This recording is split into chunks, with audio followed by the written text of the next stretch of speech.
So this is my recipe how to make the ultimate bacon roll.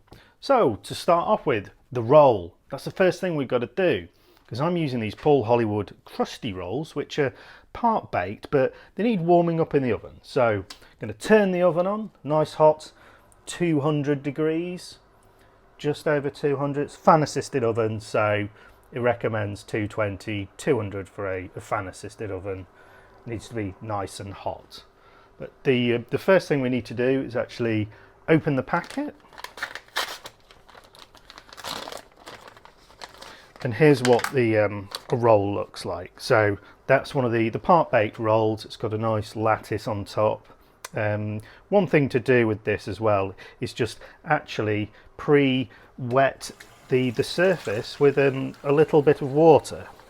So we're just going to put a little bit of water on, and this will basically develop steam, and in the hot oven it'll develop a crispy crust whilst keeping the roll actually quite soft inside, which is a really nice texture combination for a bacon roll. Here we have the important bit as well, the actual bacon itself. Now I'm using this Waitrose Dutch Organic streaky bacon, but I actually like unsmoked streaky, and some people think like, well, you know, I like smoked back bacon, but for me bacon, you know, should be salty and not so sweet, so I prefer streaky bacon which is unsmoked, and it's got a rather high fat content which makes it cook evenly and makes it taste superb. So you can see here the beautiful glistening rashers of streaky back bacon, good percentage of fat.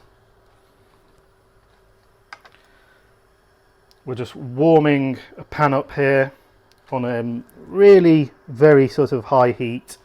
So we're just going to wait till that's almost smoking. So as we're doing this in kind of pretty much real time, I think the roll is now ready to put in the oven. So the roll is about to go on the shelf, go into the oven, give that 10 minutes. Our pan's actually smoking hot here, so we'll just turn down the temperature slightly, start putting the bacon in.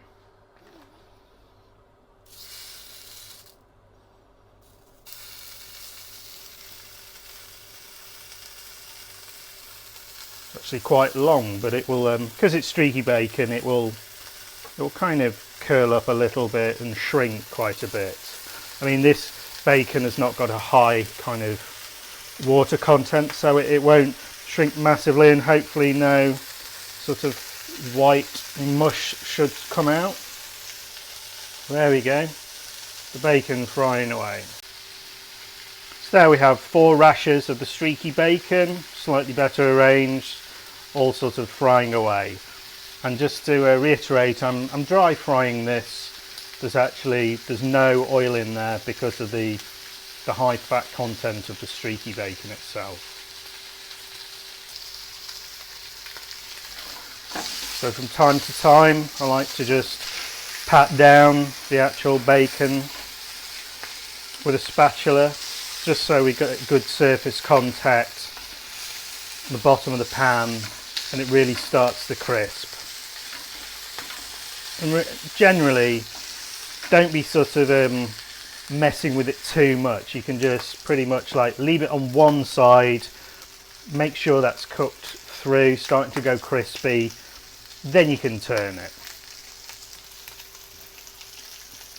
Lesser quality bacon might curl up a bit more than this, but this is very good quality bacon. It's keeping very straight. There's not a lot of moisture coming out of it.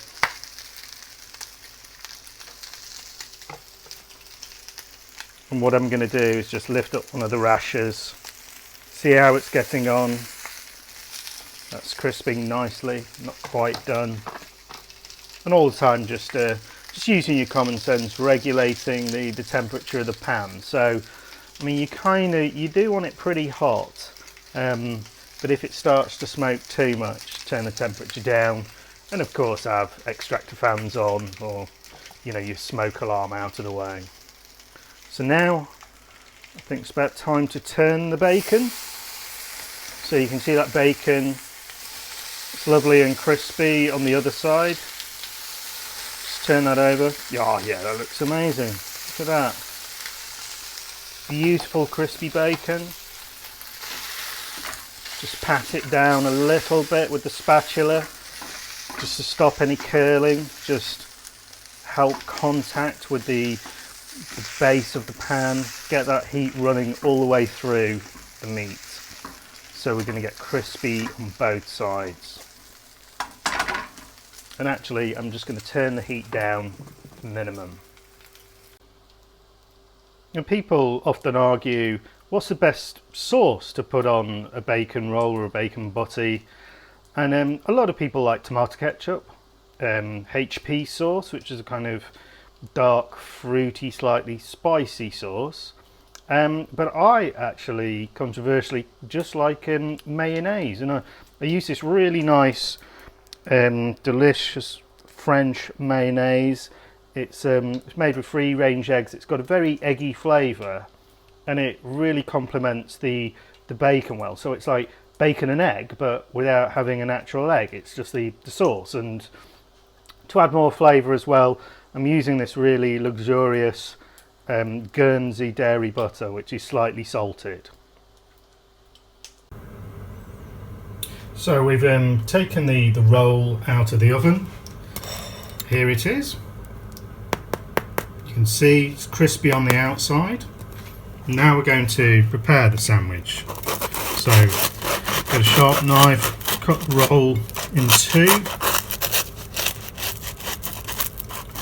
all the way through. You can see it's steaming inside, and it's very soft inside. It's a beautiful roll. I'm not normally raving about sort of pre-done breads and kind of products a lot of the time, but this is one that actually works really well, I think. So we're going to butter it with the Guernsey Gold Royal butter. Absolutely lovely butter. Very creamy from those Jersey cows.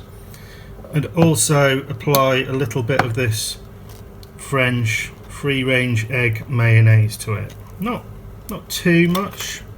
You don't want it to swamp, you know, the actual roll. It's just a bit of background taste. Provides a tiny bit more moisture as well. And now we're going to load up the sandwich.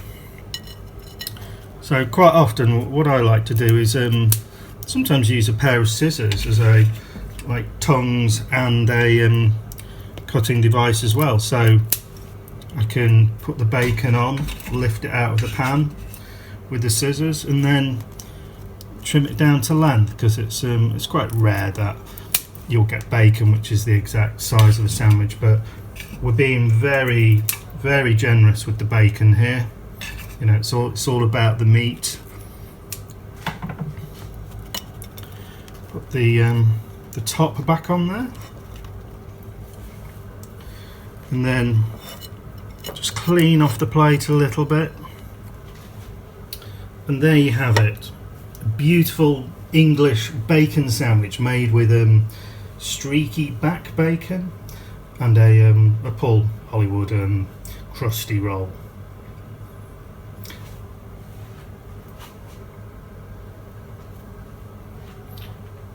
Now for the exciting bit, I'm going to eat it.